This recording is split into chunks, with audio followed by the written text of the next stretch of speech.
요한일서 4장 19절에 보니까 우리가 사랑하면 그가 먼저 우리를 사랑하셨으며, 여기에서 출발한 거죠. 먼저 하나님께서 우리를 사랑했기 때문에 우리도 사랑할 수밖에 없다. 먼저다.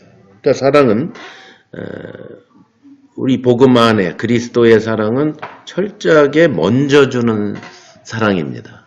그러니까 사랑, 하나님은 사랑이시라. 사랑이 하나님이라고 그러지 않았어요. 그죠? 이 세상의 사랑은 주고받는 것을 굉장히 강조합니다.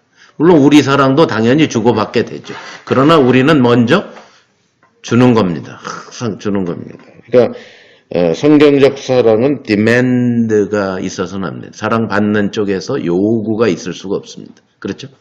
근데 이 세상 사랑은 가만 보면 굉장한 디맨드가 있습니다. 요구를 자꾸 왜 사랑해 주지 않니? 이게 꼭 따라가요. 사랑한다며 왜 사랑해 주지 않습니까? 그래서 꼭 사랑을 받아야 된다라는 생각이 강하게 들어있기 때문에 사랑을 충분히 못 받았다고 생각하면 어떻게 됩니까? 서운하고 섭섭하고 삐지고 시험 들고, 그죠? 꼭 그렇게 돼요. 토라지고, 부부간에도, 부자간에도. 그 우리 부부로 많이 경험하시죠, 여러분? 토라지고, 삐지고, 서운하고, 섭섭하고, 왜 충분한 사랑이 안 왔다라는 거예요. 네? 그러니까 사랑을 해야 되는데 안 하고 있다는 거예요, 저쪽에서. 근데 그건 절대로 하나님 사랑하고는 거리가 없습니다. 하나님은 먼저 사랑합니다. 그럼 왜 사랑을 받으려 하고 자꾸 삐지고 요구하고 디맨드하고 왜 그럴까요? 지난 시간에도 얘기했지만 소유욕입니다. 소유욕. 배우자를, 남편을 혹은 아내를, 자식을, 부모를, 친구를 소유하려는 포제시브한 그 욕망입니다. 하나님은 우리를 소유하려고 하셔서 그런 것이 아닙니다. 자기의 사랑이 그냥 자연스럽게 흘러 넘쳐서 우리에게 먼저 오시는 사랑이시죠. 우리를 소유해서 뭘 울거 먹고 부려 먹고 사용해 먹고 섬김을 받으려 하고 전혀 예배를 받아 먹으려고 하고 전혀 하나님 그런 분 아닙니다. 그렇죠? 그래서 먼저 우리를 사랑하셨어요. 먼저. 그래서 21절에 우리가 이 계명을 주께 받았으니 하나님을 사랑하는 자는 또한 그 형제를 사랑할지니라. 사랑할 수밖에 없다. 사랑은 기정사실로 할 수밖에 없는 것이다. 자, 이게 하나님의 먼저 사랑. 그래서 이미 이 얘기를 4장 10절에도 했습니다. 사랑은 여기 있으니 우리가 하나님을 사랑한 것이 아니요 오직 하나님이 우리를 사랑하셔서 먼저 그분이 우리 죄를 위하여 화목제로 그 아들을 보내신 것부터 시작하셨다. 전부 하나님 쪽에서 먼저 했다. 그러면 하나님 사랑을 받고 하나님께로서 난 자, 계속 하나님이 태어나게 하시고 본어게인 했고 거듭났고 하나님 생명을 받았다. 그러면 속성이 똑같아야 될 거 아니야. 그렇죠? 하나님이 낳았으면은 낳은 자의 속성도 하나님하고 똑같아야죠. 그러니까 뭐예요? 우리도 먼저 사랑하는 쪽으로 갈 수밖에 없다는 거. 그게 이제 요한의 논리입니다. 그러니까 이 세상 사랑하고는 참 거리가 멀죠. 먼저 사랑이다. 에베소서도 뭘로 시작하죠? 귀가 닳도록. 제가 성경에서 가장 좋아하는 구절 중에 하나인데, 에베소서도 시작이면 문안인사 딱 하자마자 뭐죠? 3절에 찬송하리로다. 왜? 하나님 곧 우리 주 예수 그리스도의 아버지께서 그리스도 안에서 하늘에 속한 모든 영적인 뭘로? 좋게 말하심으로 우리를 좋게 말하셨다. 그래서 출발해요. 좋게 말하. 먼저 좋게 말. 우리는 좋게 말할 수 있는 건덕지가 하나도 없는데 그렇잖아요.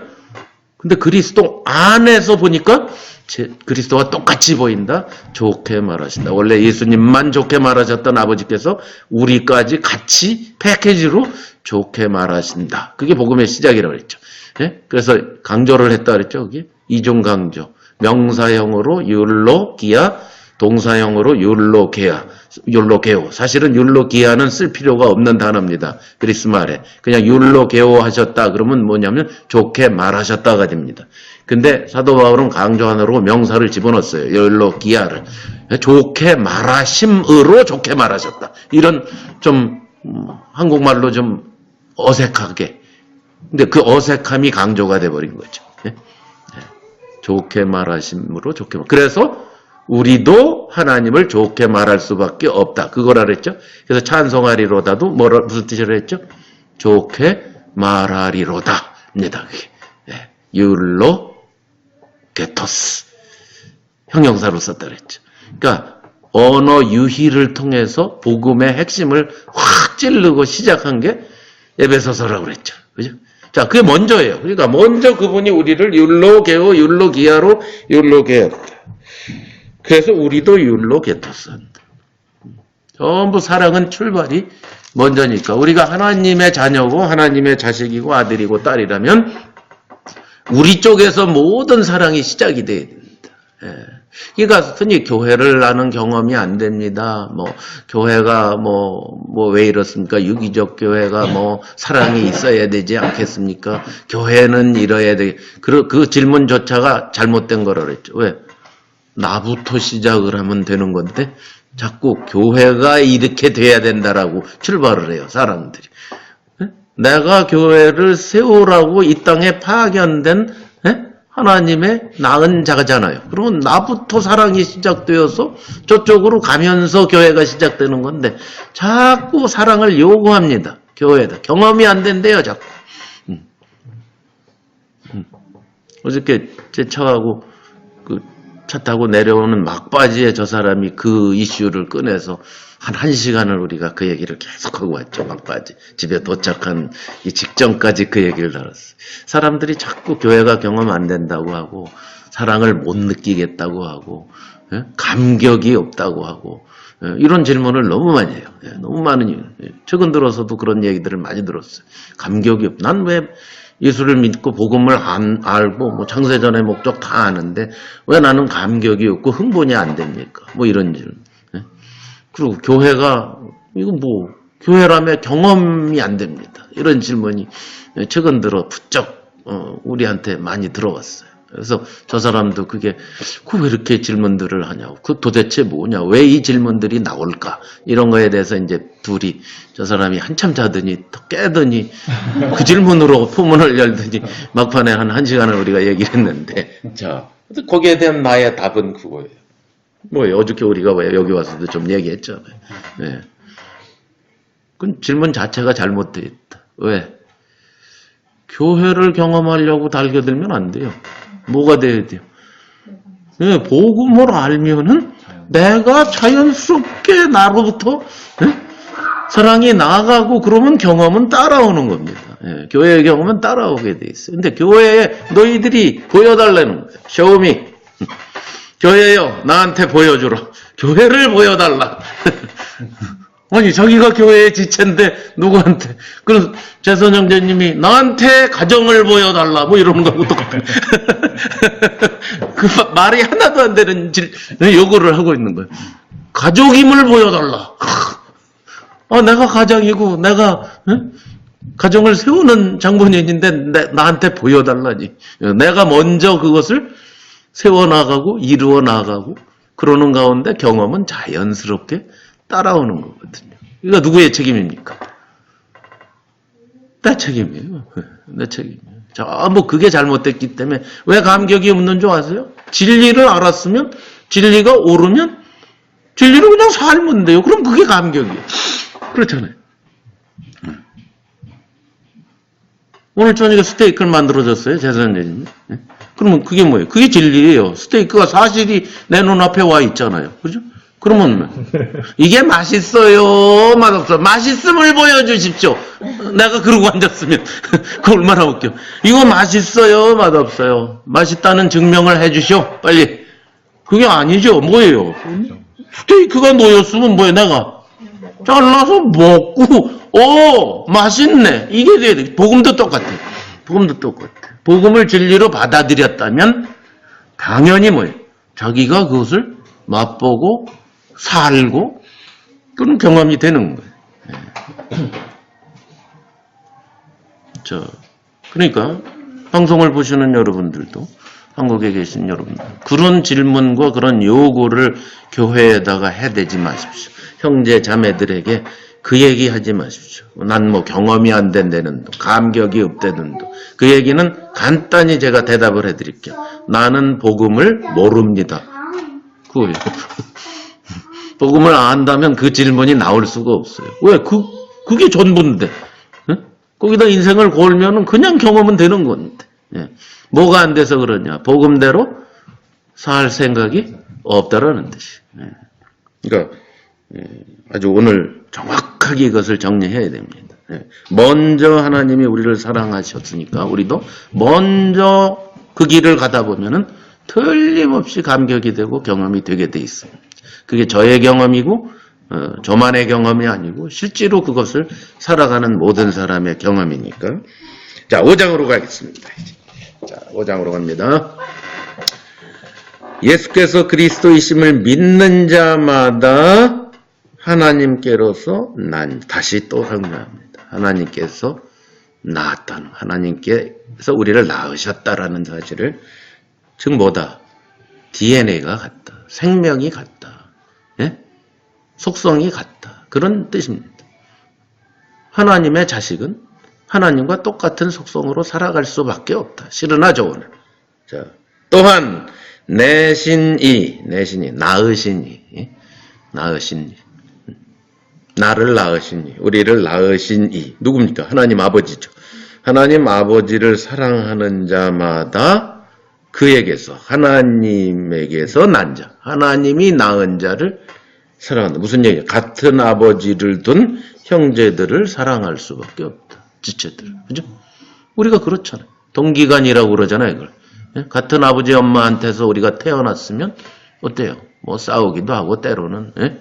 뭐 그럼 가능해요. 예. 그러나 그 기본적으로 뭐가 깔려 있습니까? 예. 내 동생, 예. 내 언니 사랑할 수밖에 없잖아요. 근데 세상의 혈육은 이제 경쟁도 막 하고 이제 그러죠. 예. 그렇지만 하나님의 자녀는 그럴 필요가 없는 존재가 되어버렸죠. 예. 그렇죠. 왜? 세상의 형제들은 왜 경쟁하는 줄 아십니까? 세상의 오빠, 동생, 형, 동생, 언니, 동생은 왜 시험에 들고 삐지고 섭섭하고 서운하고 경쟁을 합니까?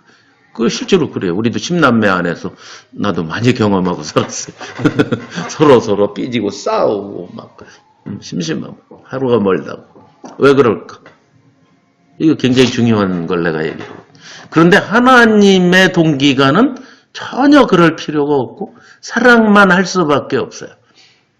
기본 진리가 그거예요. 달라요. 왜 그럴까?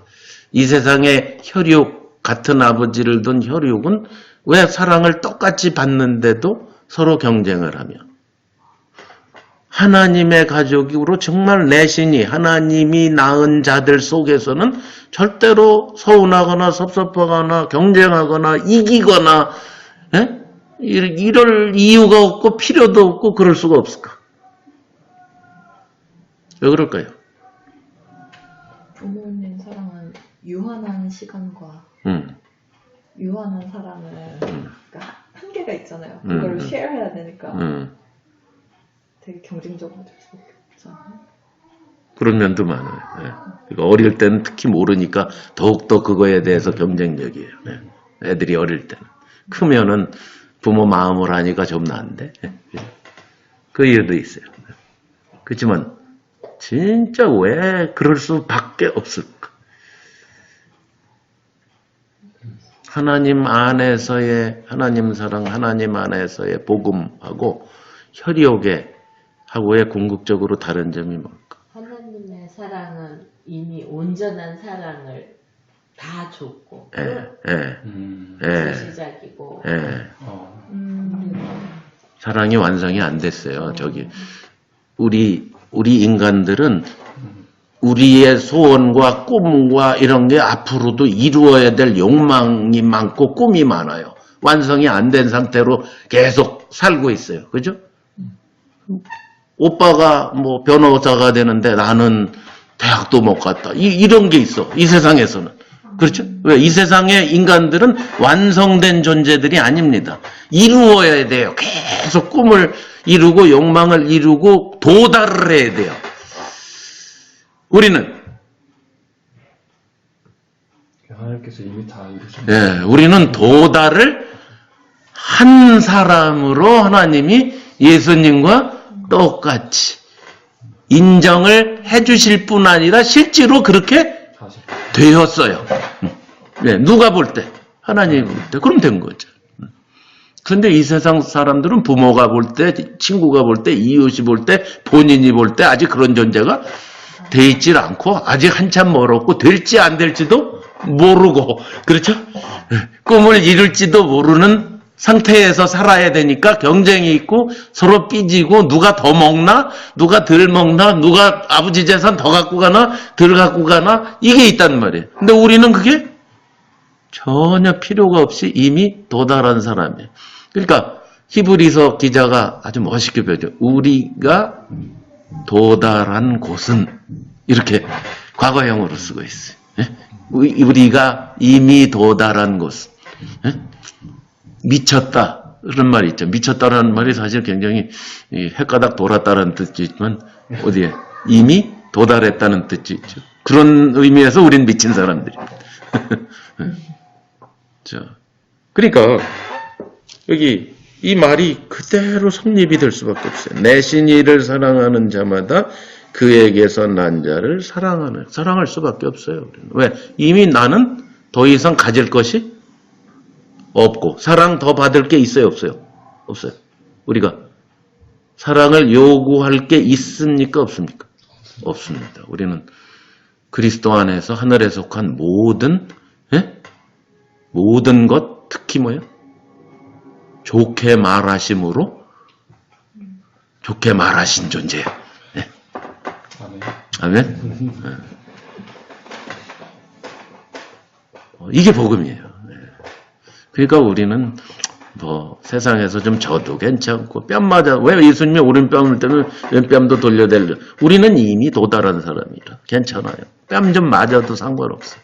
뺨 한 대, 두 대, 뭐 세 대 맞아도 상관없는 존재다. 이런 의미란 말이죠. 거기에서 하나님께서 나셨다라는 이 복음은 빼놓고 예수님의 그 말씀만 좋아하는 게 이 세상 사람들이죠. 너무 멋있잖아요.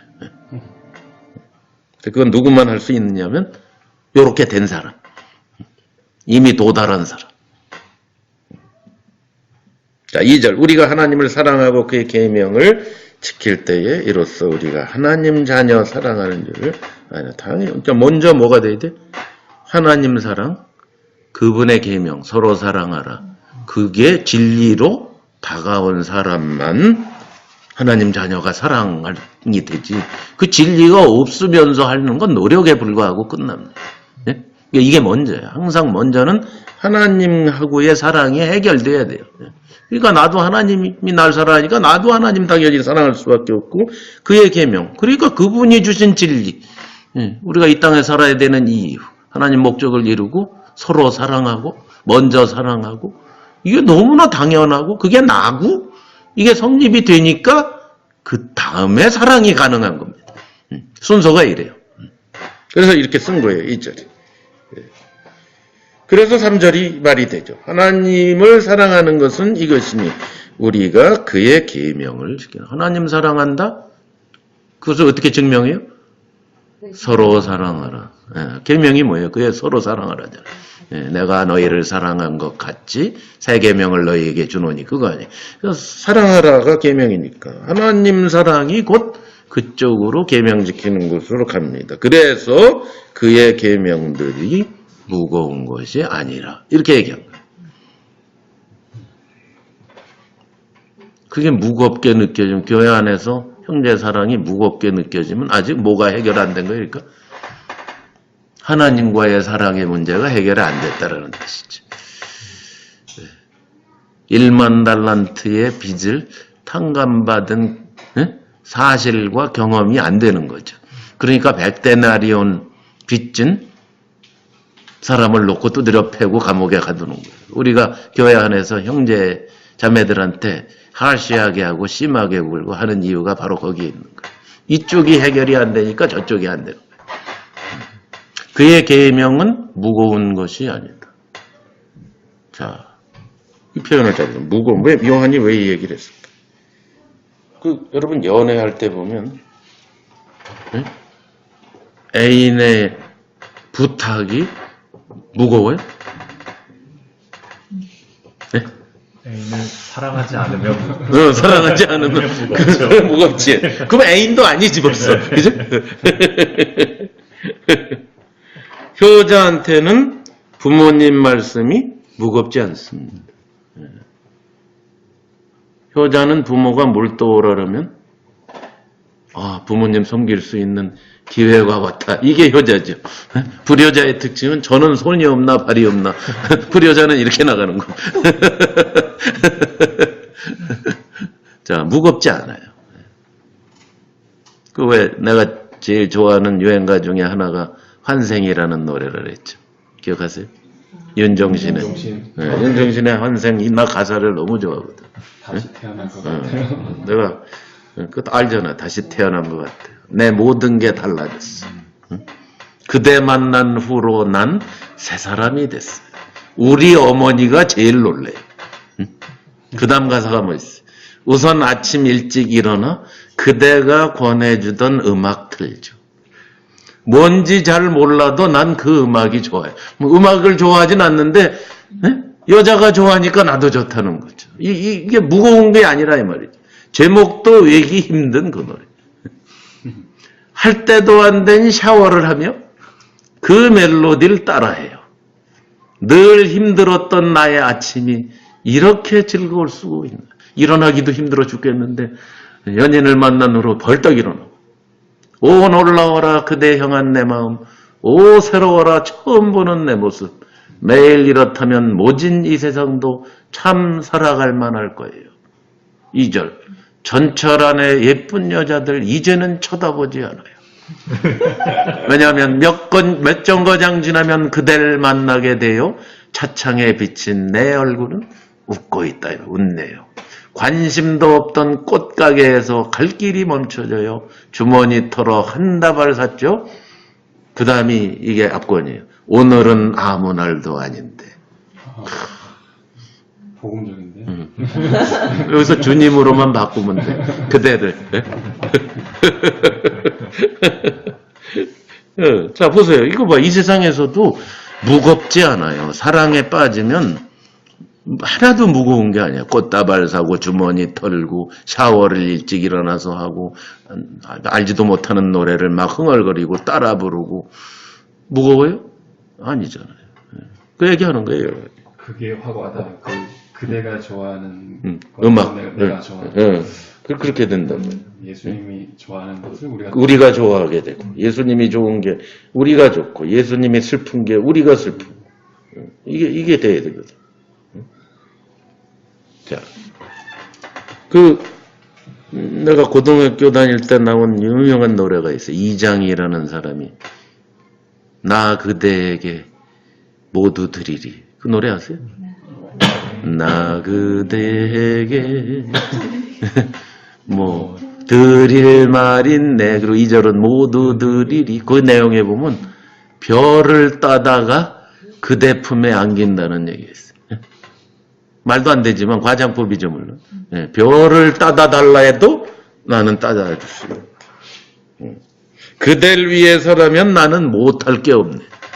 별을 따다가 그대 두 손에 가득 들이지. 근데 무겁지 않다 이 말이야. 근데 이 가사를 자기가 연애하던 여자를 위해서 쓴 거예요. 이장이가.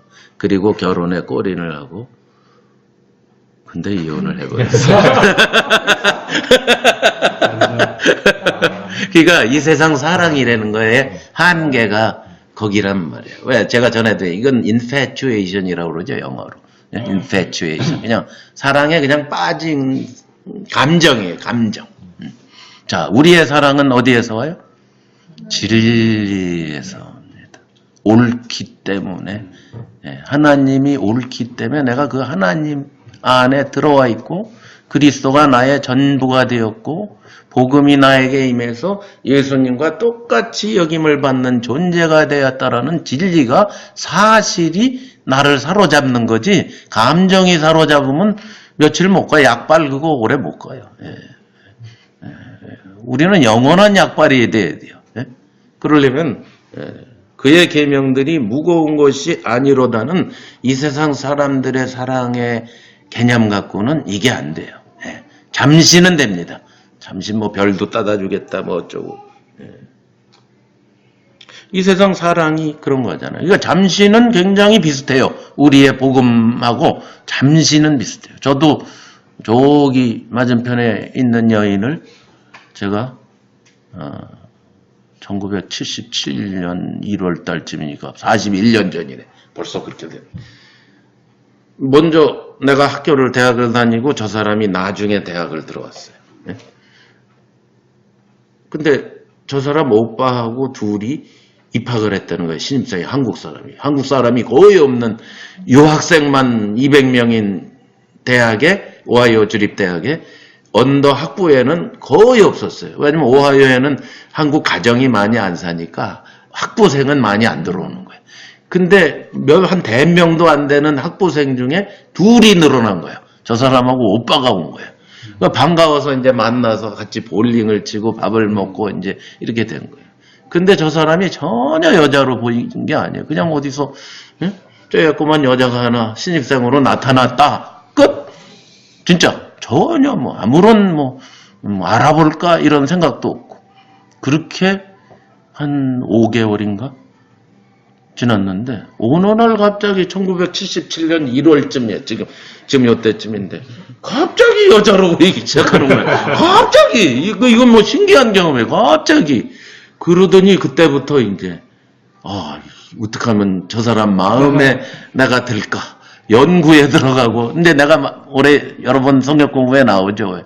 내가 강의실 저 사람 스케줄을 연구해가지고 일주일 스케줄 연구해 강의실 어딘가를 연구해서 내 수업 빠지고 일부러 그 앞을 어슬렁거리다가 저 사람이 딱 나올 때 여기서 클래스를 택하셨어요? 이래가면서 나는 여기인데 막 사기를 치면서 스토커스 중인데요. 완전 스토커에서 진짜 그렇게 했어요. 내가 어떻게 하면 저 사람을 많이 만나나 마음에 드나 이걸 연구를 열심히 해가지고. 그게 왜 그래요? 무거운 것이 아니거든. 사랑에 빠지면은 무거운 게 아니거든. 그게 거의. 그런데요, 제가 그때 뭘 하고 있었냐면은 일주일에 사흘씩 밤 11시부터 아침 8시까지 슈퍼마켓에서 일을 했어요. 스타킹. 물건 진열하는 거. 그리고 아침에 이제 수업 가고 이제 이럴 때인데. 아침 8시에 딱 일 마치고 집에 와서 저 사람 이제 보고 싶어갖고 집에 와서 먼저 샤워를 해. 땀 냄새가 나는데 그대로 갈 수 없잖아요. 그러니까 샤워를 싹 하고 저 사람 기숙사 앞으로 싹 달려가는 거예요. 저 사람은 몰랐어. 내가 밤새도록 일할. 그것도 얘기 안 해. 부담될까봐 또 얘기를 안 해. 딱. 얼마나 멋있어. 그리고 저 사람을 보고 수업을 들어가는 거예요. 얼굴을 꼭 한번 봐야 돼. 그래서 기숙사 앞에 가서 한번 잠깐 나와라 해서 하이 하고 수업 가고.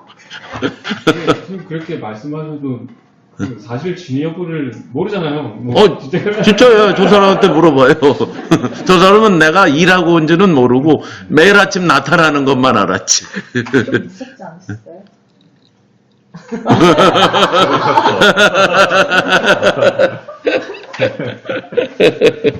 자, 그의 계명들은 무거운 것이 아니라. 그러니까 정말 내가 이장이의 가사가 이해가 그때 돼. 별을 따다가 줄 수만 있으면 내가 별도 따다 준다. 뭐 그냥 뭐 그렇게 됐으니까.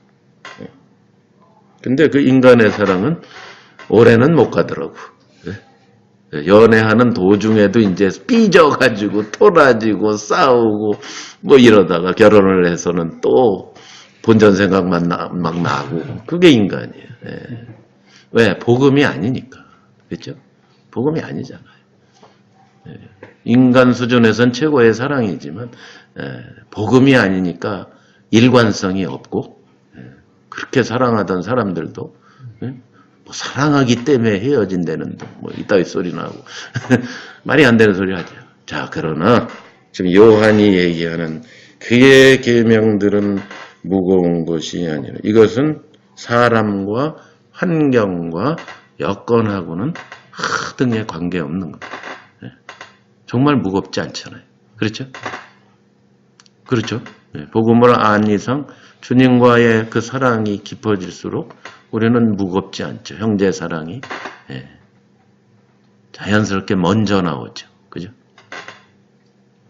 자, 그러니까 절대적인 진리가 아닌 감정 수준에서는 이 사랑을 못합니다. 4절 대저 하나님께로서 난 자마다 세상을 이기는 앞에서 얘기한 내용이에요. 세상을 이긴 이김은 이것이니 우리의 믿음입니다. 그 진리 앞에 굴복한 우리의 믿음. 하나님께로서 난 자라는 사실을 절대적으로 알고 있는 받아들인 그 믿음. 그것만이 세상도 이기고 무겁지 않은 사랑을 할 수 있는 핵심이라는 거죠. 예수께서 하나님 아들이심을 믿는 자가 아니면 세상을 이기는 자가 누구냐. 차원이 다른 존재만 가능하다 이 말이에요. 하나님의 아들을 믿는 차원. 그 사람들만 가능하다. 이는 물과 피로 임하신 자니 곧 예수 그리스도시라. 예수님이 물과 피로 임하셨는데 물로만 아니요 물과 피로 임하셨다. 무슨 뜻일까요? 이거 갖고는 막 해석이 주석책을 봐도 해석이 뭐 별게 다 있어요. 막 천차만별의 해석이 있어요. 물은 뭐고 피는 뭐고 뭐 해석이 엄청난데. 아마 요한은 물은 예수님의 사역의 시작, 침례를 의미하고 아마 100% 우리가 확신할 수 없어요. 요한이 여기 설명을 안 해요. 피는 100% 우리가 확신할 수 있죠. 십자가에서 대속하신 거예요. 우리 죄를. 그게 피죠. 그러니까 아마 이제 많은 학자들 중에 이렇게 추측하는 사람들이 있어요. 이 교회를 박차고 배신 때리고 나아간 사람들 있죠. 예? 앞에서 계속 적그리스도의 거짓, 이 교회를 박차고 나간 사람들이 물의 예수는 받아들이지만 피의 예수는 못 받아들인 사람들일 것이다. 즉 뭐예요? 예수님을 그분이 이 땅에 오셔서 하신 모든 침례받고 행하신 모든 사역, 이것은 존중하고 따르고 가르치고 하지만은 뭐를 앞에서 이미 살펴봤죠. 예수 그리스도께서 육체로 오신 것을 믿는 자, 시인하는 자마다 적그리스도의 영이 아니고 시인하지 않는 자는 적그리스도의 영이라고 계속 얘기했잖아요. 앞에서. 그러니까 대속의 예수는 못 받아들이는 거예요. 제사함의 예수는 못 받아들이는 사람들일 것이다. 예수를 반만 믿고 반은 복음을 반은 믿지만 반은 안 믿은 사람이다. 이렇게 이제 이건 추측할 수밖에 없어요. 자, 그러니까 요한이 강조한다는 거죠. 물로만 아니고 물만 믿어서는 안 되고 쉽게 말하면 물과 피를 둘 다 이게 한 패키지다. 이렇게 안 받아들이는 것은 안 된다. 그리고 증거하는 이는 성령이니 성령은 진리라. 이거는 요한복음을 쓴 요한이기 때문에 이렇게 얘기할 수밖에 없죠. 십자가로 완성하신 그 복음을 증거하는 분이 성령이 누구한테? 사도들과 선지자들한테 가르쳐준 복음. 그래서 요한복음 14장부터 16장이 보혜사 성령 진리의 영이 와서 진리로 너희들을 인도하리라. 진리는 곧 누구예요? 예수 그리스도죠. 자, 그걸 얘기하는 거겠죠. 성령을 진리라. 그래서 진리의 영 앞에서 이미 나왔습니다. 진리의 영과 미혹의 영을 구별한다. 표현이 나왔는데 진리의 영이 누구예요? 성령이죠. 그래서 요한복음에서 성령이라는 표현 대신 보혜사 아니면 진리의 영을 계속 도배를 해놨다 그랬죠. 무슨 뜻이었어요? 그 앞에 내가 곧 길이요 진리요 생명이니 이가 먼저 나왔거든요. 그리고 곧 조금 있다 진리의 영이 오시면 이랬거든요. 이거 뭐예요? 성령은 저기 어디서 날아오는 게 아니고 진리이신 예수 그리스도를 드러내는 영이다. 철저하게 예수 그리스도하고 하나로서 예수님만 드러내는 게 성령이라는 걸 강조하는데, 이 적그리스도의 영을 가진 사람들은 그 예수님을 굉장히 평가절하해서 가리킨 것 같아요. 그래서 요한이 그들을 계속 적그리스도라고 얘기하는 것 같아요. 자, 성령은 오셔서 진리이신 예수님만을 증거하신다. 그래서 물, 피, 성령이 다 있어야 된다. 그래서 증거하는 이가 셋이니 성령과 물과 피라. 이 셋이 합하여 하나로 엮어져 있다. 이 말이에요. 이 모두가 필요하다.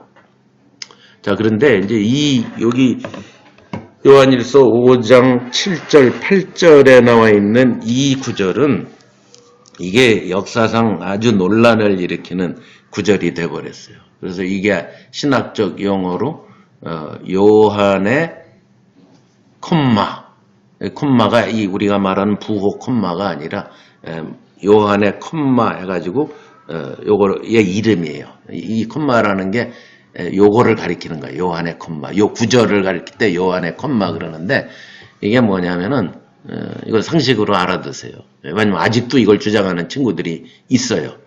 특히 한글 킹제임스 성경파 아세요? 말씀 보존학계 한글 킹제임스 성경을 주장하는 파들이 아직까지도 이 말도 안 되는 걸 주장하고 있는데, 이게 뭐냐면은 원래 성경에 없는 건데 중간에 누가 집어넣었어요. 그것도 삼위일체를 옹호하기 위해서 일부러 뜻은 좋은데 성경을 자기 맘대로 고쳐놨어요. 그래서 뭐라고 기록해놨냐면은 이렇게 돼 있어요. 5장 7절 8절이 이렇게 써 있어요. 이분은 물과 피로 오신 예수 그리스도시니 물로만이 아니라 물과 피로니라.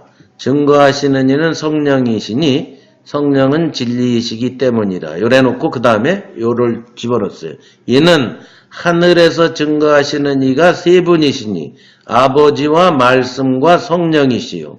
이 세 분은 하나이시라. 또 땅에서 증거하는 것도 셋이니 영과 물과 피요. 이 셋은 하나 안에서 일치하였느니라. 요렇게 삽입을 해버렸어요. 뭐를 강조하려고? 삼위일체 하나님을 강조하려고 한 아버지, 말씀, 성령이 없는 얘기를 집어넣고 삼위일체를 강조를 해버렸어요. 자, 이게 어디에 나오냐면 누군가 집어넣었어요. 초대 사본이고 일체 없다가 가톨릭 시대의 중간에 누군가가 이걸 집어넣었는데, 오늘날 우리가 갖고 있는 신약 성경의 그리스말 원본을 복원한 사람이 있어요.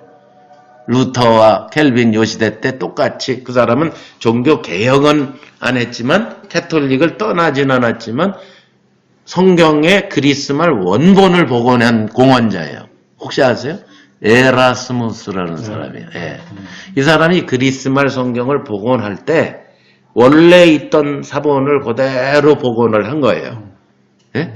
그래서 1차로 내고 또 2차 세컨드 버전을 내고 원본을 복원해서 오늘 우리가 갖고 있는 이 성경처럼 이렇게 써서 그리스말을 복원을 했더니 캐톨릭 안에 삼위일체를 강조하는 사람들이 에라스무스를 막 욕하기 시작했어요. 왜 뺐냐 이걸. 뭐 뺀 게 아니라 집어넣은 거거든 나중에. 예? 여기 삼위일체 지금 제가 읽어드린 이 대목을 왜 빼고 요렇게 기록했냐고 빗발치듯이 캐톨릭 기득권층에서 막 욕을 해대니까 할 수 없이 에라스무스가 3판에다가 이걸 집어넣었어. 그걸 킹제임스 버전이 번역을 할 때 이걸 집어넣었어요. 네? 이해가세요? 그래서 킹제임스 버전에 이게 나와요. 삼위일체 강조하려고. 성경에 원래 없던 대목인데 요한의 콤마라고 그래요. 그런데 이게 원래 없거든. 그러니까 요즘 최근에 한 100여 년 전부터 나오기 시작한 번역판은 하나같이 요걸 다 빼버린 거예요. 전부 빼버렸어. 없어요. 지금 킹제임스 버전 말고는 이걸 없으니까 원래. 예? 중간에 누가 인간이 집어넣은 거니까.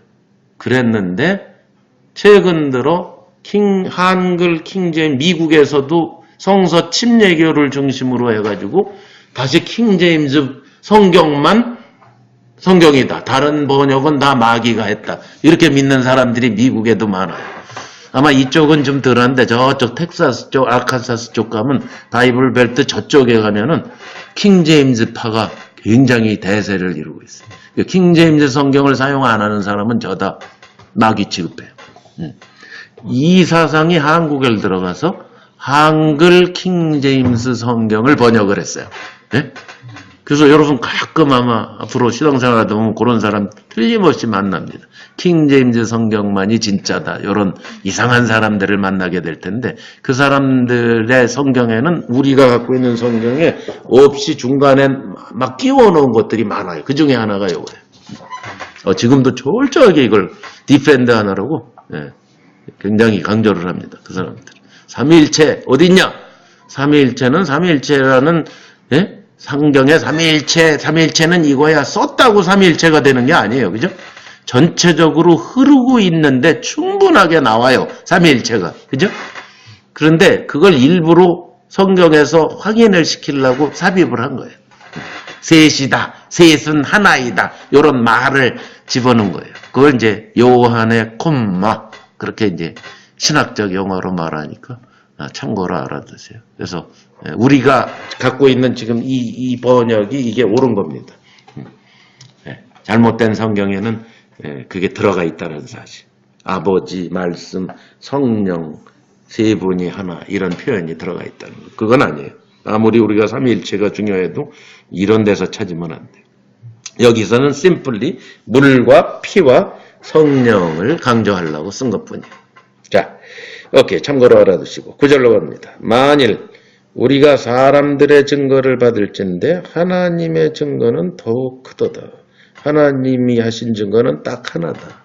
뭐죠?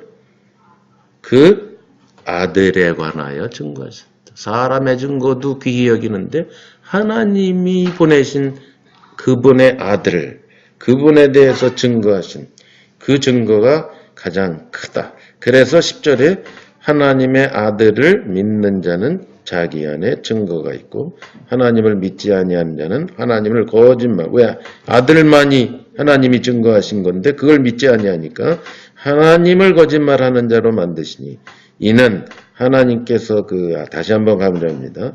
아들에 관하여 증거하신 증거를 믿지 아니함이라. 이게 거짓 교사들이 아마 교회를 와서 어지럽힌 것 같아요. 오늘도 사실 기독교 안에 이런 사람들이 굉장히 많습니다. 대속을 부인하는 일반적인 진보적인 학자들이 많이 있고요. 진보파 사람들은 대속을 부인합니다. 예수님의 십자가에서 흘린 피가 우리를 구원했고 영생을 주었다라는 걸 절대로 인정하지 않는 진보파가 한국어로 말하면 기독교 장로교 쪽에 많이 있어요. 그리고 지금은 교파를 초월해서 많이 퍼져 있습니다. 미국은 말할 것도 없고 굉장히 많고 예수님이 십자가에서 죽어서 우리가 구원받고 복음을 받았다. 이걸 믿지 않는 사람이 기독교 안에 많아요. 그럼 도대체 그들은 뭘 믿고 있느냐? 예수님은 하나님이 보냈음에는 틀림이 없는데 그분이 대속하러 오신 게 아니라 우리한테 좋은 이그젠플로 좋은 표본이 돼서 우리도 그렇게 살라고 하신 좋은 본보기로 오신 거다. 이게 점점 대세로 기독교는 왜 안 믿어지거든. 십자가, 부활, 승천, 복음 안 믿어지거든. 그러니까 그런 사람들이 지금만 있는 게 아니라 2000년 전 요한의 교회, 요한이 세운 교회 안에서도 이런 자들이 있었다라는 거예요. 그러니까 지금 요한이 피에 대해서 계속 얘기하는 거예요. 자, 11절. 또 증거는 이것이니 하나님이 우리에게 영생을 주신 것과 이 생명이 그의 아들 안에 있는 것. 다시 생명의 얘기로 오고 아들이 있는 자에게는 생명이 있고 하나님의 아들이 없는 자에게는 생명이 아주 단호하게. 그러니까 아들이 분수령이다. 아들을 받아들이고 안 받아들이는 게 관건이다. 그것을 강조합니다. 예수님을 하나님의 아들로 알고 그분과 관계성 있는, 즉 복음을 받아들인 자냐 아니냐. 교회를 떠난 자들은 이 복음이 접수가 안 되기 때문에 떠난 거다. 그 얘기지. 자, 그러면 대속을 제대로 받아들이지 않는다는 것은 왜 그래요? 죄에 대한 개념이 없다라는 것이죠. 죄에 대한 개념이 없다는 것은 앞에서 요한이 강조한 죄는 뭐라고요? 무법이다. 네. 즉 그들은 뭐예요? 죄에 대한 개념이 없다는 것은 즉 무법자의 삶이라는 거예요. 지가 법이에요. 그러니까 죄에 대한 개념이 없는 거예요. 내가 법이면 죄라는 게 존재할 필요가 없죠. 그렇죠? 내가 법인데. 네. 법 위에 있는데. 그 무법자의 삶을 사는 사람들은 죄를 과소평가할 수밖에 없다. 그런데 그렇지 않고 우리가 죄인임을 인정한 1장부터 나왔죠. 우리가 죄가 없다 하면 거짓말하는 자다. 하나님을 거짓말시키는 자다. 이랬죠. 그걸 절대로 인정하고 예수님의 대속을 인정하는 사람만이 복음을 제대로 받아들일 수 있다는 것을 아마 계속 요한은 교회를 떠난 자들의 잘못을 음으로 양으로 지적하면서 이 이슈를 계속 물고 늘어지는 것 같아요. 아울러 아직 남아있지만 그것에 대해서 아직 희미한 동포들이 있었을 거 아니에요. 그죠? 그러니까 그들을 격려할 겸 경고할 겸 요한일서의 의도가 그거라는 거죠. 이 두 가지를 꼭 알아야 돼요. 격려 플러스 경고입니다. 자, 그리고 13절에 다시 이제 앞에서는 좀 경고성 메시지가 계속 나오더니 13절에 다시 격려로 들어갑니다. 네, 격려입니다. 내가 하나님의 아들의 이름을 믿는 너희, 남아있는 너희들 하나님 아들을 알고 있지. 하나님 아들 안에 있지. 그분의 이름을 믿고 있지. 그분과 동일시됐다는 걸 너희들 알고 있지. 그런 너희에게 이 편지를 쓴 것은 너희로 하여금 너희에게 영생이 있음을 알아차리게, 알게, 오이다, 이도 알아차려야 된다. 이걸 알아차려야죠. 진리가 팍 하고 임해야 된다. 너희한테 영생이 있다. 그걸 너희가 알아야 된다. 그래서 앞에서 담대할 수 있고 쭈삣거릴 이유가 없고 담대할 수 있다라고 해요. 두려우면 형벌이 따르기 때문에 너희들 두려워하면 안 돼. 영생이 있음을 알고 당당하게 살아가라. 영생이 있음. 이거는 요한복음에 귀가 닳도록 한 얘기죠. 영생을 가지고 있고 영생을 얻게 하려 함이라 끊임없이 얘기하는 그 대목이죠. 근데 여기선 격려합니다. 너희한테 있어.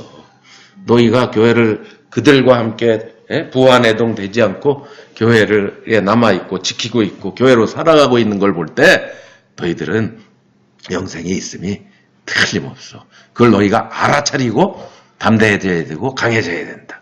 격려합니다. 오늘 우리를 향해서도 아마 똑같이 얘기할 거예요. 뭐 주위에서 뭐라고 얘기하든 우리는 복음으로 이렇게 살고 버티고 있다는 것은 영생이 있기 때문이죠. 그죠? 영생은 뭐예요? 하나님의 입계로서 난 자죠.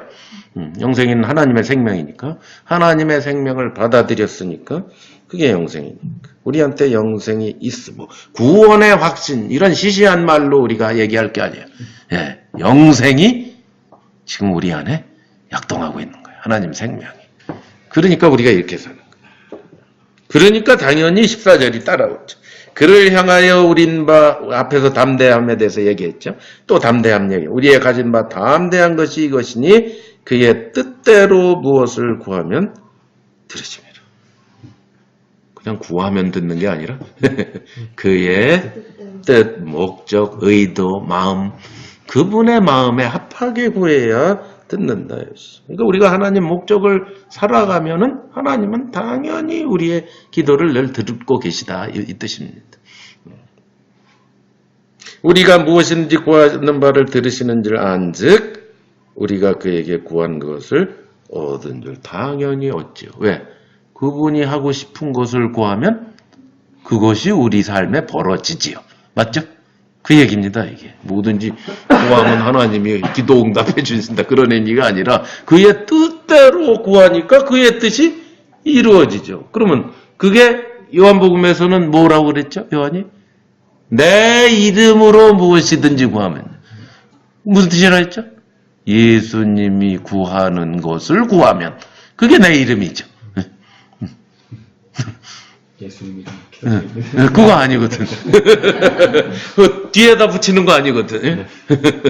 그러니까 기도할 때마다 꼭 그걸 붙여야 된다는 사람들이 있어요. 오늘날. 그래서 꼭 저 사람 아까 기도할 때 예수 이름으로 기도 안 했어. 막 이렇게 막 핀잔도 받고 그래요. 그 기도하다 그거 빠뜨리면은 예수 이름으로 안 했기 때문에 저건 안 받으셔 하나님. 그 무슨 뜻인지도 모르고. 무슨 뜻이에요? 기도할 때 붙이라는 뜻이? 아니고. 기도의 내용이 예수님이 구하고자 하는 내용이어야 한다. 그게 예수 이름으로 그 뜻입니다. 그 의미를 모르니까 그냥 계속 이름만 갖다 붙이지. 내용은 전혀 예수님이 구하는 내용이 아니면서. 이름이라 그래서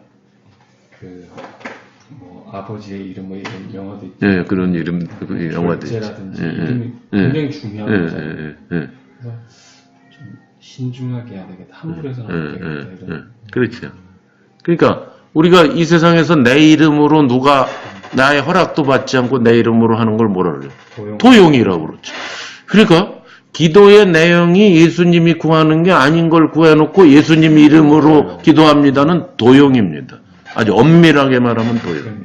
그 기도가 굉장히 신중해져야 돼요. 하나님이 구하는 것만 구하고 싶어야 돼요. 우리가. 신중해야 돼요. 근데 함부로 기도한단 말이에요. 무서운 거예요. 자, 따는 얘기고 16절. 근데 이제 여기에 성경에서 가장 난제에 해당하는 부분입니다. 여기가 이제 이거 주석책 찾아보면 말도 못해요. 해석이 안 되니까. 자, 별의별 해석이 다 있어요. 누구든지 형제가 사망에 이르지 아니한 죄 범하는 것을 보거든 구하라. 그러면 사망에 이르지 아니하는 범죄자들을 위하여 저에게 생명을 주시리라. 사망에 이르는 죄가 있으니 이에 대하여 나는 구하라 하지 않노라. 모든 불의가 죄로 돼 사망에 이르지 아니하는 죄도 있도다. 사망에 이르는 죄, 사망에 이르지 않는 죄. 그래서 캐톨릭에서는 이거를 대죄, 소죄 이렇게 구분합니다. 대죄 지음은 지옥 가고 소죄는 고해성사를 통해서 용서받을 수 있고 이건 캐톨릭의 교리입니다. 자, 그럼 이게 무슨 뜻일까요, 여러분? 사실은 이게 하나도 난제가 될 이유가 없는데 요한 1서를 쓴 요한의 의도와 배경을 앞에서부터 쫙 제대로만 알면 이거는 식은 죽 먹기로 해석이 돼야 되는 구절인데 이 구절만 갖고 말만 갖고 따지다 보니까 어떻게 돼? 사망에 이르는 죄? 이게 뭘까? 성령 해방죄? 무슨 죄? 막 갖다 붙이는 거야 이제. 사망에 이르지 않은 거. 쪼무레기 죄? 그건 뭘까? 도둑질한 죄? 큰 거 도둑질하는 것은 사망에 이르고 작은 거 도둑질. 그게 캐톨릭의 대죄 개념이에요. 아시죠? 소를 도둑질하면 대죄입니다. 예. 고양이 정도 도둑질하면 소죄입니다. 그렇게 돼요. 실제로 캐톨릭에서 그렇게 믿어요. 대죄는 크게 죄 짓는 거, 소죄는 작게. 대죄는 고해성사로도 용서가 안 됩니다. 예. 그래서 고해성사는 쪼무레기죄만. 그래서 실제로 대죄 짓는 사람은 신부 못 찾아갑니다. 찾아가봤자 그거는 내가 못합니다. 이렇게 답을 얻기 때문에. 그래서 소재만 갖고 가는 거예요. 그리고 소재 중에서도 진짜 죄는 빼놓고 마음속으로 제가 가늠했으면 이런 것만 주로 그런 것만 가서 고해성사 진짜 죄 짓는 건 안 하거든요. 자, 아무튼 이 사람들의 죄의 개념이 굉장히 우스꽝스러운데 그럼 뭘까요? 사망에 이르는 죄 뭘까? 앞에서 우리가 따라왔으면 금방 답해야 돼. 죄는 뭐다? 무법이다. 네. 무법자로 사는 죄죠. 네? 자기가 누구 노릇하는 거. 자기가 하나님 노릇하는 자. 왜? 무법자는 하나님밖에 없어야 되는데 내가 무법자가 돼야 돼. 하나님만이 법이어야 되고 하나님과만이 옳다 그르다를 판단할 자격이 있는데 그걸 누가 하고 사는 자예요. 무법자는 지가 하잖아요. 지가 총 쏴서 죽이고 싶으면 죽이고 지가 살리고 싶으면 살리고, 예? 그죠? 술집 마담 살리고 싶으면 지가 살리고 보안관 죽이고 싶으면 지가 죽이고 완전 무법자는, 황야의 무법자는 지가 법입니다. 사망에 이르는 죄는 뭐냐? 하나님의 생명이 없는 죄니까. 그렇죠?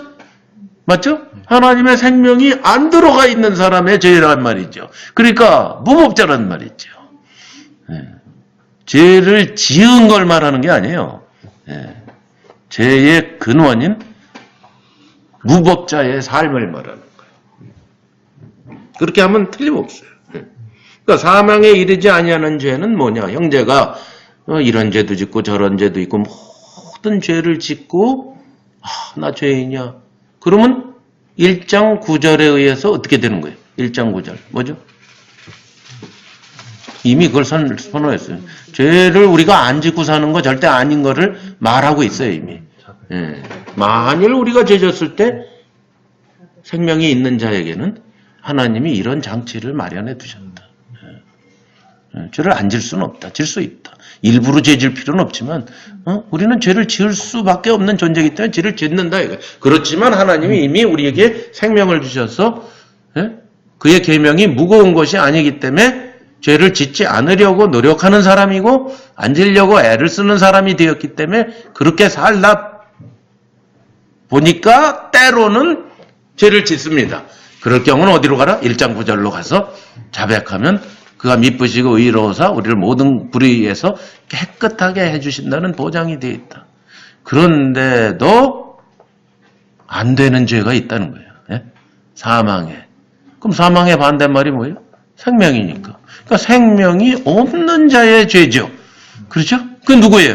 복음을 받아들이지 않는 자, 예수님의 대속과 아무런 상관이 없는 자, 계속 그걸 고집하는 자, 즉 요한의 경우는 누굽니까? 이제 교회를 떠나서 복음을 부인하고 아들을 부인하고 교회를 떠난 자들. 예? 아마 교회 안에도 그들이 우리랑 같이 있어야 되겠는데 뭐 이러고 있는 사람이 아마 인본주의자들이 있었을 거예요. 예. 요한은 걔네들은 사망에 이르는 죄니까 그건 구해봤자 돌아오지도 않고 안 되는 거야. 아마 그렇게 얘기하는 대목일 거예요. 문맥에서 배경에서 해석을 해야지 그러니까 덮어놓고 사망에 이르는 죄, 안 이르는 죄 이렇게 말하면 안 된다 이 말이죠. 이해가세요? 나는 그렇게 봐요. 그래서 주석책 보다가 머리가 빠개질 것 같아서 내가 가만 보니까 이거는 요한일서 앞에서 다 한 얘기를 계속 되풀이한 얘기인데 왜 이렇게 신학적으로 풀으려고 애들을 쓰고 엉뚱한 답을 내놓고 내가 아주 신경질이 나더라고 주석책 읽다. 그래서 18절에 보세요. 자 이제 결론입니다. 18절. 아주 엄청난 얘기가 써있어요. 하나님께로서 난 자마다 범죄치 아니하는 줄을 우리가 아노라. 하나님께로서 나신 자가 저를 지키신 누구예요? 나신 자. 예수 그리스도고 하나님께로서 난 자는 누구예요? 우리들. 교회. 그죠? 맞죠? 그런데 이거 그리스말 원어에 보면 문장이 똑같은데 문장이 똑같아요. 하나님께로서 난 자와 하나님께로서 나신 자가 한국 성경은 예수님을 강조하려고 나신 존댓말을 쓴 거고 그리스말에는 똑같아요. 월딩이. 뭐만 다르냐면 하나님께로서 난 자는 현재 완료형으로 돼 있고 시제만 하나님께로서 나신 자는 그냥 아오리스트라는 그리스말로 과거형으로 됐어요. 근데 그리스말 아오리스트의 과거형은 우리가 생각하는 옛날의 얘기가 아니라 어떤 사실을 표현할 때 쓰는 거예요. 그러니까 예수님에 관해서는 아오리스트를 썼어요. 무슨 뜻이에요? 그건 절대적 진리니까 사실이에요. 예수님은 뭐예요? 하나님께로부터 늘 하나님과 함께 있는 자니까 하나님과 똑같은 생명을 가진 자. 이렇게 썼고 우리에게는 현재 완료형을 썼어요. 왜냐하면 우리는 뭐니까? 시작이 있고 끝이, 예? 지금까지 되어진 경과가 있지. 우리는. 예수님은 경과가 필요 없어. 그런 분이야. 예, 사실이니까 그냥 예수님은 그런 분 이렇게 쓰고 우리는 똑같은 존재인데 우리는 어떤 존재? 현재 완료로서 지금까지 너희가 하나님께로서 태어나서 이렇게 신분을 얻지 않았느냐를 강조한 말일 뿐 두 워딩이 exactly 똑같아요. 뭘 말해? 하나님 아버지께서는 우리를 누구랑? 예수님이랑 똑같이 여기신다. 할렐루야. 아, 저는 이거 그리스 말로 딱 보고 그냥 깜짝 놀랐어요. 아, 똑같아. 시제만 딱 다른 거. 왜 우리는 범죄를 안 하냐? 즉, 뭐예요? 앞에서 말하는 사망에 이르는 범죄, 우리는 안 짓는다, 이거예요. 왜? 우리는 뭐니까? 예수 그리스도와 동일시되는 더 이상 무법자가 아닌, 예? 하나님이 전부가 된 복음의 사람이니까 우리는 그런 범죄 안 짓는다. 사망에 이르는 범죄 절대 안 짓는다. 격려했다. 예? 너희들 걱정하지 마. 너희들 교회에 나간 사람들 예? 기도할 필요도 없어. 그 사람들은 사망에 이르는 범죄를 지었어.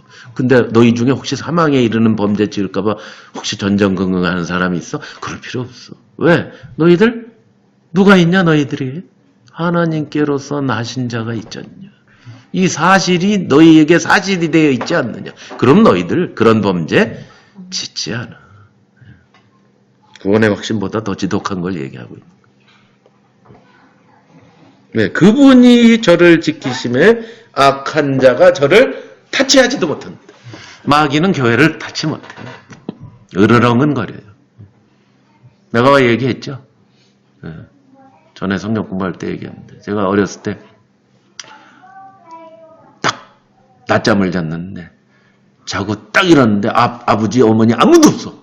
네. 집에 꼬여하고 저쪽에 어디 계신 것 같은데 없는 거야 내 눈앞에. 내가 6살 때인가 5살 때 언니만 할 때. 우와 무서워가지고 낮잠에서 방에서 일어나서 대청마루를 딱 열고 나왔는데 그 대청마루 앞에 호랑이가 이러는 액자가 있었어요. 그 그림이 자수로 된 어린 나이에 무심코 따빠 아버지 하고 왔는데 호랑이가 이랬단 말이죠. 아, 내 기억이 아직도 나. 근데 뭐예요 그거는? 그림이잖아요. 아, 그래서 내가 마귀가 타치 못한다는 게 저런 거. 마귀가 으르렁거릴 수 있어. 교회를 향해서, 우리를 향해서 그 그림처럼 놀래키고 가슴 철렁하게 하고 이러는 일은 마귀가 지금도 할 수 있어. 그러나 뭐예요? 우리는 그것이 우리를 타치하지 못해. 요한이 그 얘기하는 거야. 악한 자가 저를 타치하지도 못한다. 만지지도 못한다. 예, 사로잡지 못한다 이 말이에요. 그게 우리가 하나님께로서 난 자이기 때문에 그렇다. 그러니까 기독교 안에서 자꾸 마귀가 어쩌고 마귀 뭐 영적 전쟁 이러는 사람들은 아직 복음을 잘 몰라서 에베소서에서 전신갑주를 입으라는 게 요즘 그들이 주장하는 영적 전쟁과는 거리가 멀어요. 그건 교회가 뭘 하고 있으면 단단히 복음으로 무장하고 있으면 당연히 이기는 거다. 그 얘기를 바울이 한 건데 그걸 자꾸 개인에게 적용해서 구원의 투구와 믿음의 방패와 그러니까 맨날 생각이 어떻게 혹시 빵꾸가 생겼나?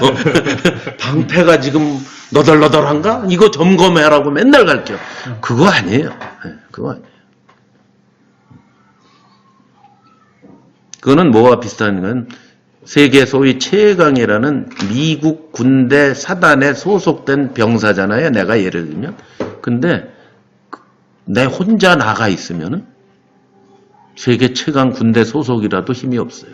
근데 사단 속에 같이 존재하고 있으면 든든한 거예요.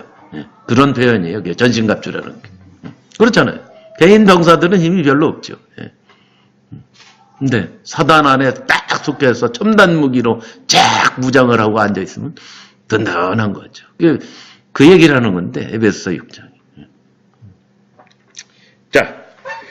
또 아는 것은 우리는 하나님에게 속하고 온 세상은 악한 자에게 처한 것이다. 이걸 분명히 알아요. 우리가 어디 소속이냐. 교회는 어디 소속이냐. 우리는 하나님 소속. 이 세상은 악한 자 소속. 이 세상의 임금이 마귀라고 계속 얘기하셨죠. 이 세상 임금이 오리라 조금 있으면. 그런데 그는 나와 아무런 관계할 것도 없다. 예수님이 그렇게 말씀해요. 우린 예수 안에 있기 때문에 마귀가 우리랑 아무 관계할 것이 없는 존재다. 또 하는 것은 하나님의 아들이 이르러 우리에게 지각을 주사. 지각. 여기서 말한 지각은 생각을 관통한다. 그런 뜻.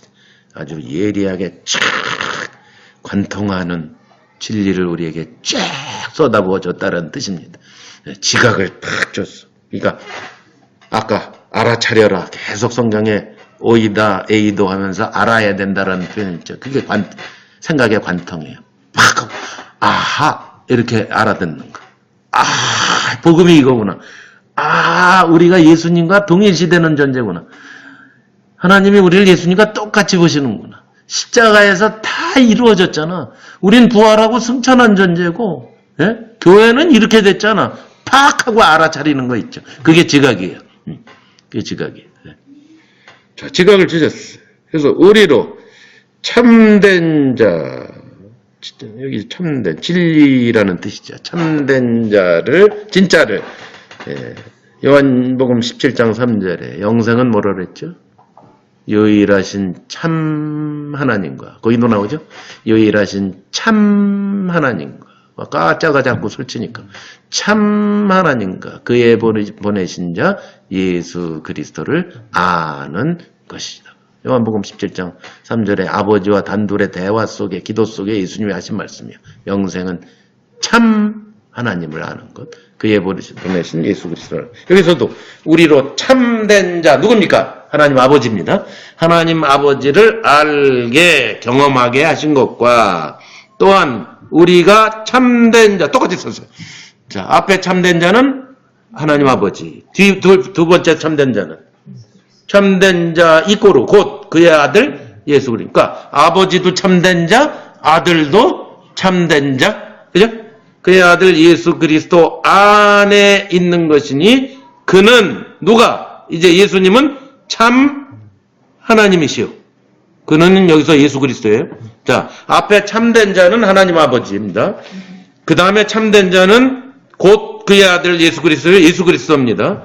그는 누구예요? 예수 그리스도는 누구다라는 거예요, 결국. 참 하나님이시오. 복음의 시작은 여기서부터 되지 않으면 안 돼요. 그래서 오늘날 복음이 안 들어가는 사람들의 문제가 뭐냐면은 예수님이 참 하나님이라는 것이 접수가 안 됩니다. 그래서 요한복음도 시작을 뭘로 시작하죠? 태초에 말씀이 계시니라 이 말씀이 하나님과 함께 계셨으니 이 말씀은 곧 하나님이시라로 출발했어요. 네. 그리고 끝에 누구의 입을 빌어서 그 사실을 다시 확인시키고 끝나죠. 요한복음은 그렇게 끝나는 거예요. 누구의 입을 빌었어요? 도마의 입을 빌어요. 의심하던 도마의 입에서 나온 마지막 말이에요. 그걸로 끝나는 거예요. 그리고 요한복음 쓴 목적으로 끝났다 그랬죠. 그러니까 요한복음은 시작을 예수님이 하나님이다라는 것으로 시작을 해서 쫙 이런 증거 저런 증거 쫙 얘기하다 마지막에 부활하셨는데도 믿지 않고 의심했던 요한이 예수님을 만나고 나서 한 고백이 뭐예요? 20장 28절에 예수님을 보고 뭐라고 그러죠? 나의 주시며 뭐예요? 나의 예수를 보고 예수님을 보고 나의 하나 그게 요한복음의 결론이에요. 그래서 이렇게 믿는 것이 영생을 얻게 하려 함이라 해서 31절에서 끝나는 거예요. 그러니까 복음의 시작은 꼭 뭘로 돼야 되냐면 예수님은 누구다? 하나님의 아들이다 수준 갖고는 안 되고 하나님이시다가 돼요. 그러면 예수님이 하나님이다라는 말을 이제 사람들이 그럼 예수님 이꼬로 하나님이니까 하나님은 한 분이시니까 예? 한 분이 땅에 오면 예수님 올라갔다 0으로 오시면 성령님, 그걸 뭐라고 부르죠? 신학적 용어로 양태론이라는 이단교리입니다. 그 양태론이 그거예요. 태만 바뀐다는 거예요. 태만 바뀌어. 한 분인데 태만 이렇게 바뀌어. 그러니까 그걸 삼위일체를 보통 좀 모르는 목사님들이 삼위일체 이해를 양태론으로 자꾸 들어요. 뭐로? 차로 말하면 같은 배터리가 라디오도 틀고 여봐 발동도 걸고 아니에요. 그거 아니에요. 또는 제일 많이 쓰는 게 뭐예요? 물이 액체 상태에서는 물이고 고체가 되면 얼음이고 수증기 상태에서 기체가 되면 수증기고 아니에요. 삼위일체는 절대 그게 양태론이에요. 태만 바뀌는 게 아니고 하나님은 셋인데 교묘하게 하나를 이루는 분이에요. 그러니까 개체이신 아버지 계시고 개체이신 예수님도 계시고 개체이신 성령님이 계신데 우리가 말하는 1, 2, 3가 아닌 이게 또 원을 이루고 있다요. 그래서 삼위일체가 이해하기가 힘든 거예요. 자, 그래서 예수님이 하나님이다라는 표현은 무슨 뜻이에요? 독생자라고 요한복음에 표현하는 거예요. 재선 형제님이 딸을 낳았어요. 누가 나왔어요? 세린이가 나왔어요. 성권 형제님이 아들을 낳았어요. 언니가 나왔어요. 그러죠? 그러면 세린이, 언니. 재선 형제가 낳았으니까 뭐예요? 사람이지. 그 의미예요. 예수님이 하나님이라는 의미가 그 의미예요. 이걸 잘 이해하세요. 하나님이 한 분이신데 왔다 갔다 하신다는 뜻이 아니라 예수님이 하나님이라는 뜻은 손재선 형제님이 세린이를 낳으니까 강아지를 낳고 원숭이를 낳은 게 아니고 뭘 낳았다? 사람이니까 사람을 낳았다라는 뜻이에요. 그러니까 하나님은 뭐만 낳는다? 하나님만 낳는다. 그런 뜻이에요. DNA가 같다. 이거를 성경에서 그렇게 표현한 거예요. 이 오해에서 자꾸 예수님이 한 분이 1인 3역을 하셨다. 이렇게 이해하시면 곤란하다 이 말이에요. 그러니까 그렇게 되면 그러니까 저희가 그러니까 하나님이 예수님 보시듯 우리를 보는 게 그게 성립이 안 될 것 같아요. 그렇죠. 네. 완전히 같은 하나가 계속 형태만 그 형태만 바뀌니까 그게 성립이 안 되죠. 그렇죠? 이해가 가시죠? 그래서 그는 참 하나님이다 할 때 하나님이 하나님을 낳는다. 그래서 예수님은 하나님과 동등하시다라는 개념이에요. 그런 분이 우리를 하나도 아닌 우리를 하나님도 아닌 우리를 하나님인 것처럼 받아들여 주셨다라는 거예요. 할렐루야. 이게 복음이라니까. 아이고야. 난 여기에 그냥 막 미치는 거야. 나는. 복음의 위력이 18년 동안 나는 이거에서 그냥 미쳐버려. 내가 하나님 되는 게 아니에요. 내가 하나님 되는 거 아니에요. 내가 하나님 되는 거 절대 아니에요. 그런데도 불구하고 하나님이 자기랑 똑같이 우리를 여기시고 받아들여 주신다. 조건이 단 위로부터 그 생명을 받으면 무법자의 삶에서 해방되고 그 길을 택하면 간단해요. 그분이 뭐예요? 영생이에요. 그래서 뭐예요? 그분이 하나님 생명이다 이거예요. 이제 내 말이 성립이 되죠. 그러니까 하나님이라고 부르는 거예요, 예수님. 영생은 하나님이니까. 그래서 마지막 21절 자녀들아 하고 다시 한번 격려로 나가죠. 그러면서 권고를 해요. 또 경고. 마지막이 뜬금없이 굉장히 이상하게 끝나요. 그래서 사람들이 혹시 이거 말고 밑에 뭐가 더 있었는데 사본이 없어져가지고 끝난 거 아닌가 여기에서 이렇게 오해하는 사람들은 왜? 끝이 너무 이상하게 끝나. 그럼 하나님 영생 갑자기 얘기하다가 갑자기 왜? 너희 자신을 지켜 우상에서 멀리하라. 좀 이상하잖아. 근데 뭐예요? 한번 보세요. 한번 보세요. 왜 이렇게 썼을까? 요한의 마음으로 한번 들어가 보죠. 예수님이 하나님이시고 그분만이 진리고 아들이 있는 자만 영생이 있고 계속 이 얘기 쓰다가 마지막을 우상을 멀리하고 우상에서 지켜서 너희 자신을 멀리하라. 무슨 뜻일까요? 이거는 마치 뭐와 비슷한 표현이냐면 여호수아가 죽기 바로 직전에 여호수아 맨 마지막 24장에서 이스라엘을 다 세겜으로 모으고 그 다음에 뭐예요? 우상을 전부 제하라고 한 다음에 마지막 딱 유언하는 장면하고 비슷해요. 뭐라고 그러죠? 너희는 하나님을 택할 것이냐 다른 신을 택할 것이냐 택이라라 그래요. 나와 내 집은 오직 여호와만 섬기리라. 너희 어떻게 할 거냐? 라는 물음으로 딱 끝나는 거 아시죠? 나중에 사무엘이 완전히 사사시대를 끝내면서 새로운 시대를 열면서 어디에 모으죠? 미스바의 사람들을 모아놓고 촉구한 것도 똑같아요. 너희는 하나님을 택할래? 다른 신을 택할래? 그 장면과 비슷하다고 나는 생각을 해요. 마지막을 그렇게 경고하면서 촉구하는 거야. 너 영생이 지고 이렇게까지 우리한테 베풀으신 참 하나님이신 예수를 택할래? 아니면 무법자의 길 우상으로 살아온 삶을 앞에서 이 세상이나 세상의 것들을 사랑하지 말라고 이미 우상 비슷한 얘기 했어요. 어느 쪽을 택할래? 이러고 끝나는 거예요. 예수를 택할래? 우상을 택할래? 우상 그러니까 무슨 이런 거 그런 뜻이 아니에요. 그리스도가 아닌 게 다 우상이에요. 둘 중에 하나. 메시지가 굉장히 강하네요. 강하게 강렬하게 끝나는 거예요.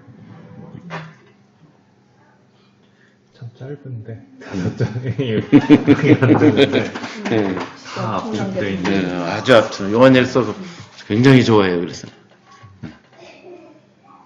요한복음을 보내놓고 나서 교회가 크게 갈라진 후에 다식을 멘다하려고 수습하려고 쓴 편지라는 거예요.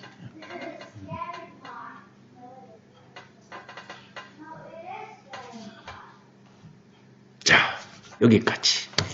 자.